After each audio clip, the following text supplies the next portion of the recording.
আজকের প্রোগ্রামটা আমার গানের স্কুল স্বপ্নপূরণ। এটা আমার 17 বছরের স্কুল। এটা মেন ব্রাঞ্চ হচ্ছে হাবড়াতে। তো এইটা আমি কল্যাণীতে আমার বড় হয়ে ওঠা, আমার গান শেখা। তো আমার বাবার অনেক দিনের ইচ্ছে ছিল এখানে একটা গানের স্কুল হোক।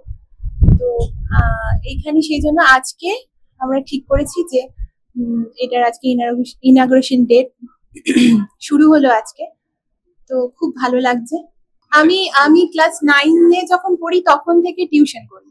মানে আমার ভালো লাগে, বাচ্চাদের নিয়ে ঘাটাঘাটি করতে ভালো লাগে, এবং সেটা করতে গিয়ে অনেক কিছু শেখাও যায়।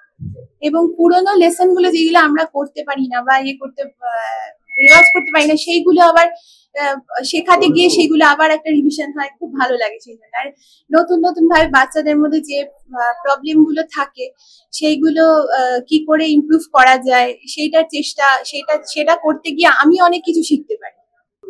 রূপরেখার মানে আজকে দেখা হলো, আমার সাথে ফেসবুক ফ্রেন্ড অনেক দিন ধরে, কিন্তু আজকে এত বড় একটা মহাযজ্ঞ, এত বড় একটা সুন্দর আয়োজন একমাত্র অনুপম স্যারের জন্যই সম্ভব হয়েছে, অনুপমের জন্যই সম্ভব হয়েছে সেটা। আর রূপরেখা এসছে, এটা তো আমার রীতিমতো সারপ্রাইজ ছিল। এটা মানে এটা জানতাম না ও আসবে। ভীষণ ভালো লাগে। আমি চেষ্টা করছি যে খুব ভালো করে শেখানোর।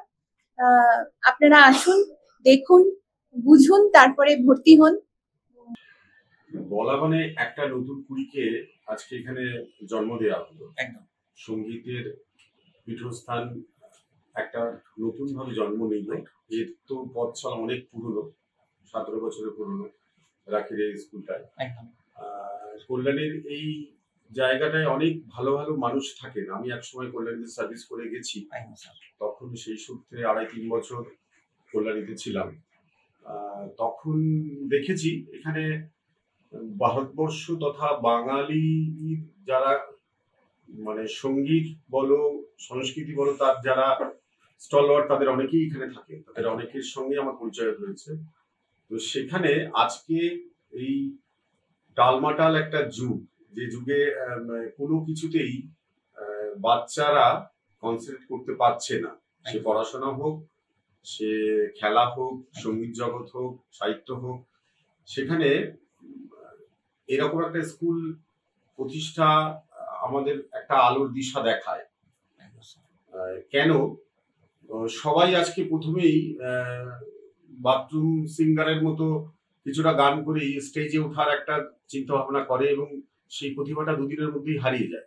যদি সেই প্রতিভাটাকে সঠিকভাবে লালন পালন করে যদি সবার সামনে আনা যায়, তাহলে সেই মানুষটা, সেই বাচ্চাটা, সেই প্রতিভা সমাজকে কিন্তু পথ দেখাবে। তো রাখির এই উদ্যোগ, রাখির সঙ্গে আমার যত আলোচনা হয়, ও খালি বলতো যে আমি কিন্তু এরকম ভাবে ছাত্র ছাত্রী তৈরি করব না, তাদের যেমন চোখে স্বপ্ন থাকবে, তাদের ভিতটাও শক্ত হবে।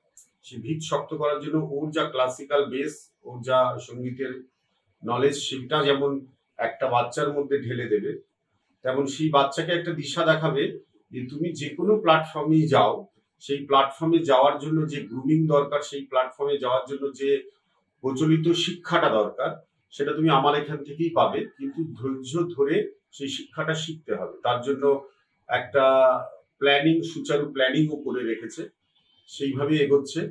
আর আমি চেষ্টা করেছি ওর পাশে থাকার, কারণ ও এই স্কুলটা শুধু নয়, ওর একটা ইচ্ছে আছে যে পশ্চিমবঙ্গের ভালো ভালো ছেলে মেয়েদের ও একটা জায়গায় একত্রিত করে সেখানে একটা প্ল্যাটফর্ম ও দেবে। আগামী দিনে অনেকগুলো পরিকল্পনা ও আমায় বলেছে। তো তার মাধ্যমে বাংলার যে ছেলেমেয়েরা সুযোগ পাবে সেটাই নয়, সমাজে উপকৃত হবে। কারণ আজকে অশান্ত সমাজে শান্ত করা কয়েকটি মাত্র মাধ্যম, একটা হলো সঙ্গীত, একটা শিল্পকলা, আর একটা হলো সুস্থ পড়াশোনা করা।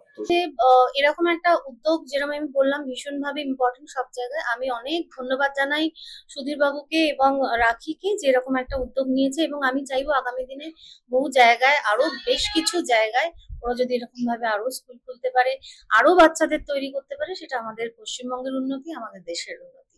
অনেক ধন্যবাদ, আমার অনেক শুভকামনা সকলের সঙ্গে, বিশেষ করে দাদা আর রাখির জন্য এবং প্রত্যেকটা বাচ্চা যারা এখানে আসবে শেখার জন্য। রাখিকে অনেক অনেক শুভেচ্ছা আগামী দিনের জন্য। আগামী দিনে এই ব্রাঞ্চ আরো আরো ছড়িয়ে পড়ুক বিভিন্ন জায়গায় এবং এর কর্মকাণ্ড ছড়িয়ে পড়ুক বিভিন্ন জায়গায়, অত্যন্ত যেন সফলভাবে সবকিছু ঠিক স্বপ্ন পূরণের মতো করে স্বপ্ন পূরণ হয়ে যায়।